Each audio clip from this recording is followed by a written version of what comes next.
দাদুকে নিয়ে আমার সবচেয়ে প্রিয় স্মৃতিগুলোর একটি হল পরিবারকে আগলে রাখা একজন অভিভাবক হিসেবে তিনি কতটা মমতাময়ী ছিলেন। আমার বয়স তখন 11।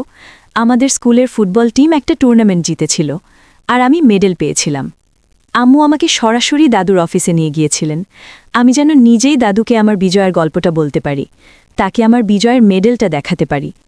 আমি খুব উচ্ছ্বসিত হয়ে গোলকিপার হিসেবে কি করেছি সেটা বলছিলাম, আর স্পষ্ট টের পেয়েছিলাম দাদু প্রচণ্ড মনোযোগ নিয়ে আমাকে শুনছেন।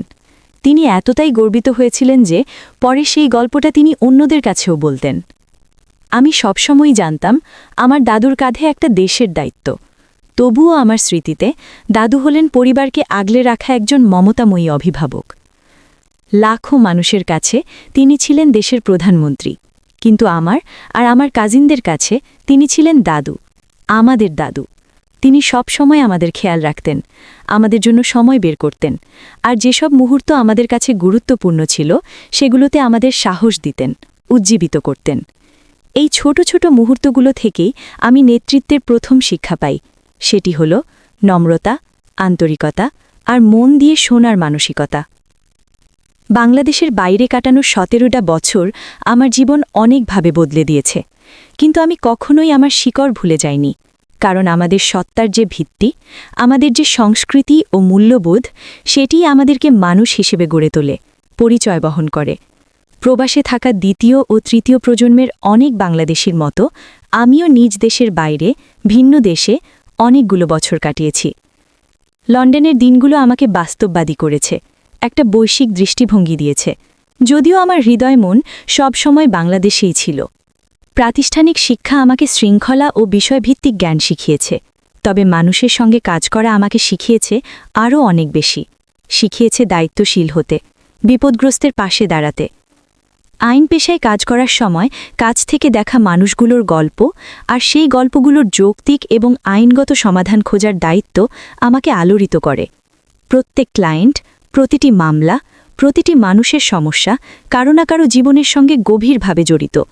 যারা ন্যায় বিচার থেকে বঞ্চিত হয়েছেন, অবহেলার শিকার হয়েছেন, তাদের পাশে দাঁড়িয়ে সেই বিশ্বাস দিতে হয় যে তাদের বিষয়টি দেখা হচ্ছে, শোনা হচ্ছে, সমাধানের চেষ্টা করা হচ্ছে।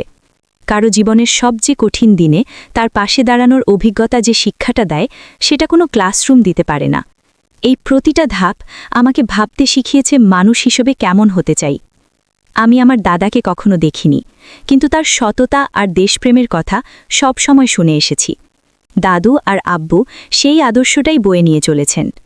24-এর গণ অভ্যুত্থানের সময় এবং 5 অগস্টের আগের পরের সময়টাতে আমি যতটুকু পেরেছি নেপথ্যে থেকে সাধ্যমতো ভূমিকা রাখার চেষ্টা করেছি। অধিকাংশ সময় বলেছি কম, বরং শুনেছি বেশি। ছোট ছোট কাজের মাধ্যমে তাদের বোঝা একটু হালকা করার চেষ্টা করেছি। অনেকগুলো বছর পর দেশে ফিরছি। দেশে ফেরা মানে আবেগ আর অনুভূতির এক অনন্য সংমিশ্রণ। দেশে ফিরে ইনশাল্লাহ আমি দাদুর পাশে থাকতে চাই। এই সময়টাতে আব্বুকে সর্বাত্মক সহায়তা করতে চাই। একজন দায়িত্বশীল নাগরিক হিসেবে দেশের জন্য সর্বস্ব দিয়ে সর্বোচ্চ ভূমিকা রাখতে চাই। নিজের চোখে, নিজের অভিজ্ঞতায় প্রিয় বাংলাদেশকে নতুন করে জানতে চাই। মানুষের সঙ্গে সামনাসামনি কথা বলতে চাই। যেভাবে এগোনো দরকার, আমি চাই বাংলাদেশ আবারও সেভাবে সামনে এগিয়ে যাক, গর্জে উঠুক। আমি জানি আমার পরিবারকে ঘিরে দেশের জনগণের কৌতূহল রয়েছে, প্রত্যাশা রয়েছে। সেটি কখনো আশার, কখনো প্রশ্নের। সেই প্রত্যাশা পূরণের দায়ভারও রয়েছে। জনগণের সেই প্রত্যাশা পূরণের চাপ আমরা সবাই কোনো না কোনোভাবে অনুভব করি, পরিবারে, বন্ধুত্বে, সমাজে।